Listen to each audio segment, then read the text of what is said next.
ស្រីសន្ធោស្រីសឈសំព្រែកពោនំខ្ញុំសំកៅភ្នែកការីពេលព្រឹកបាំងស្លឹកចុងមែកបបោមាត់ព្រែកញញឹមញែកខូចសាច់សខ្ចីម៉ត់ដូចខាត់រំលងចិញ្ចើមអកោងច្រមុំក្តោងស្រួចងូតទឹកប្រែកពោកំពុងហូរគួចបេះដូងព្រឺព្រួច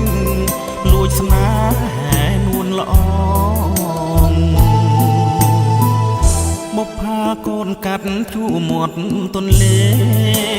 អូនអមលេះទេមានមុនស្នេហ៍ស្នងរួងរាយរាក់ទាំងហាក់ដោយស្គាល់បងទើបតែជួបម្ដងគឺដងឲ្យដៃអកងចរាមស្នាមស្នេហ៍សុបិនកាលបុណ្យកឋិនជួបចិនមួយថ្ងៃឃ្លាតអូនមកវិញយប់គេងស្រមៃឃើញសាច់មកខៃលើកដៃលាបង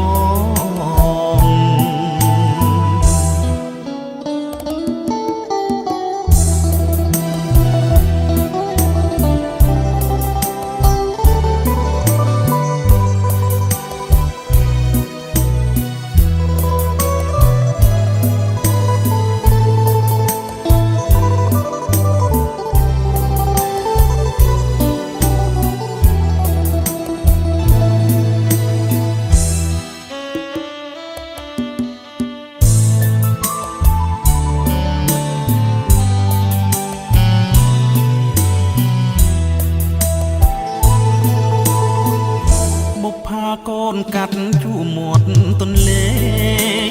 អូនអមលេះទេមានមុនស្នេហ៍ស្នងរួងរាយរាក់ទាំងហាក់ដូចស្គាល់បងទើបតែជួបម្ដងឌឺដ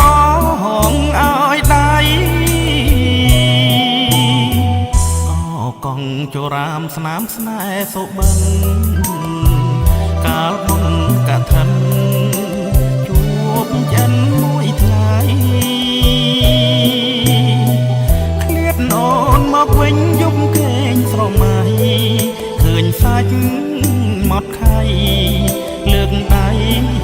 លាបង